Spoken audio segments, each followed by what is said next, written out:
As you all know, yesterday I returned from Geneva, where I met with two key partners and with UN Special Envoy Staffan de Mistura about how we can reinvigorate the cessation of hostilities across Syria, and particularly in Aleppo. The area around Aleppo, Idlib province, Latakia have suffered more violence than most areas during the entire course of the war, and particularly they have suffered an outbreak of intense violence, of breaches of the cessation of hostilities over the course of the last days. And that includes today's attack on the Al-Dabit hospital. Yesterday in Geneva, I condemned what we are convinced was the regime's attack on the Al-Quds hospital in Aleppo on April 27th, in which certainly more than 27 people, including the last pediatrician, was killed, and many others wounded.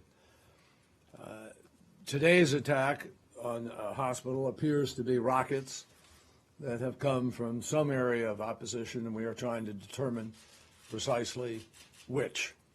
So the bottom line is there is no justification for this horrific violence that targets civilians or medical facilities or first responders, no matter who it is, whether it's a member of the opposition retaliating or the regime in its brutality against the civilians, which has continued for 5 years.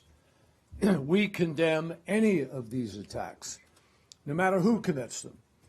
And we urge all of the parties to be responsible and to take immediate steps to halt the violence that is plaguing so much of the country. Now, I know this requires patience on one side or the other, because it's very easy just to stand up and say, well, they did it, they attacked, and now we have to go back. And in the meantime, if that's the lowest common denominator of action that leaders resort to, they're not leading. And what they're doing is they're making innocent civilians the victims of those decisions. The cessation of hostilities was put in place precisely to give the people on the ground who are innocently caught between these warring factions some breather, some ability to be able to be safe, and work this out at the negotiating table, which is waiting for the parties to come back to it in order to resolve this issue.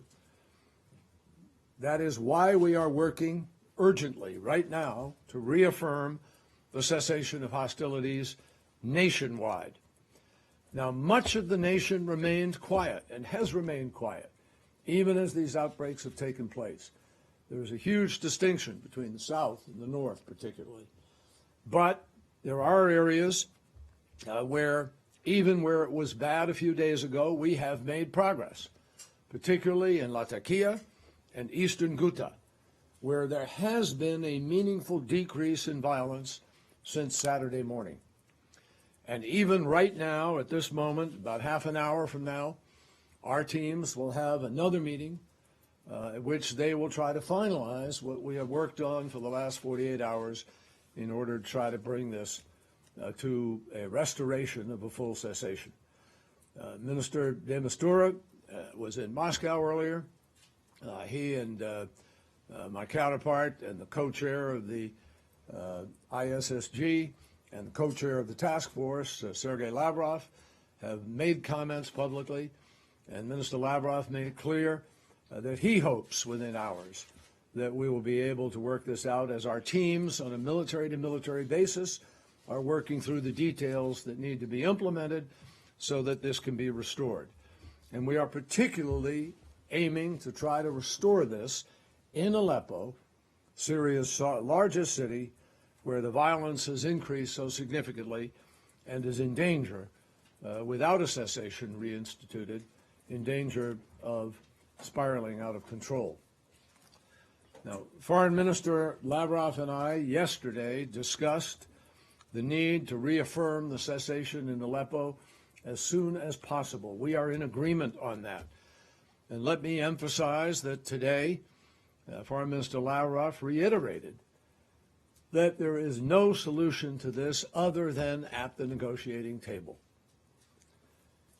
Our teams are engaged in these conversations so that we can try to establish a more sustainable mechanism than what was put in place previously.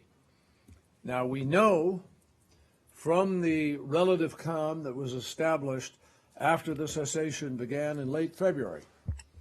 And remember, the cessation, which many people didn't think could take hold at all, has held from February through February, late March, through March, into April, end of April, now into May, and it's only in the last couple of weeks that it has become as frayed as it has, and hopefully we can be restored.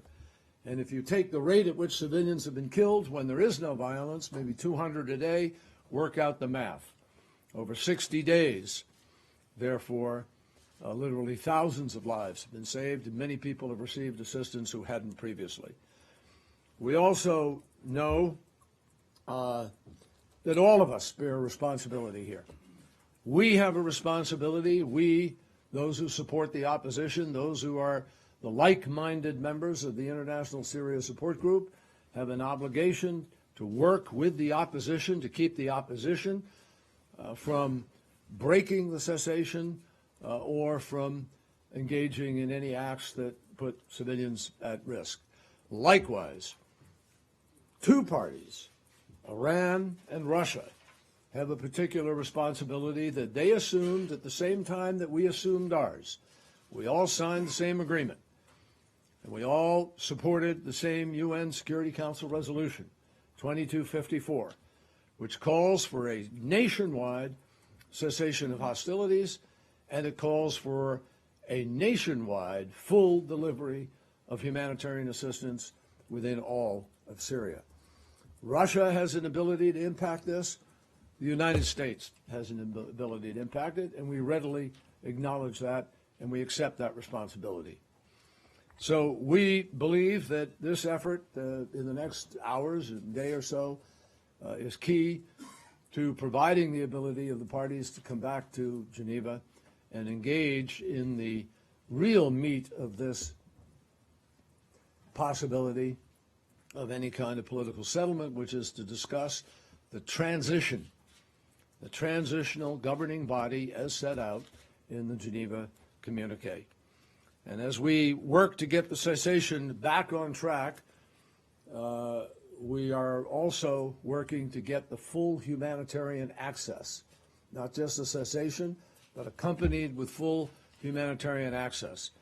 We know beyond a doubt that the Syrian regime continues to block food and medical supplies from getting to the people who are in desperate need, and that includes actually removing critical medicines and surgical supplies from those deliveries.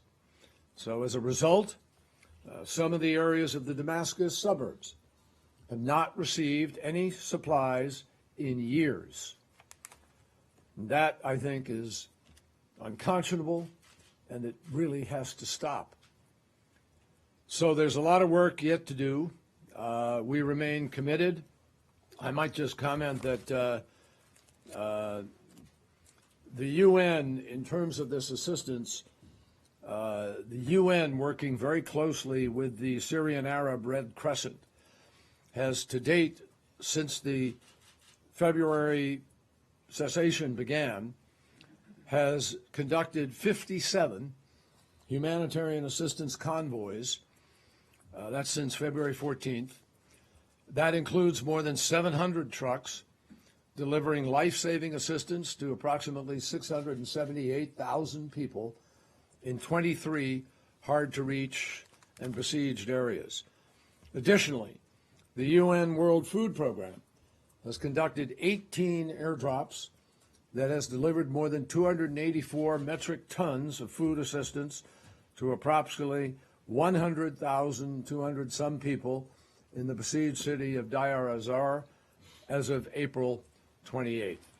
So even with this assistance, there remain several hundred thousands of people in besieged areas who have not received assistance according to the United Nations. And so more needs to be done, and the humanitarian organizations need to be granted access. So we remain committed, as I think I've made clear in these next hours, to trying to get the cessation of hostilities reinstated or reaffirmed where it has been kept up. We remain committed to getting access to the humanitarian relief to which the regime committed and which is required by the Security Council resolution. And of course, we continue to remain committed to working towards a political transition away from Assad, because only if you transition away can you actually end this war.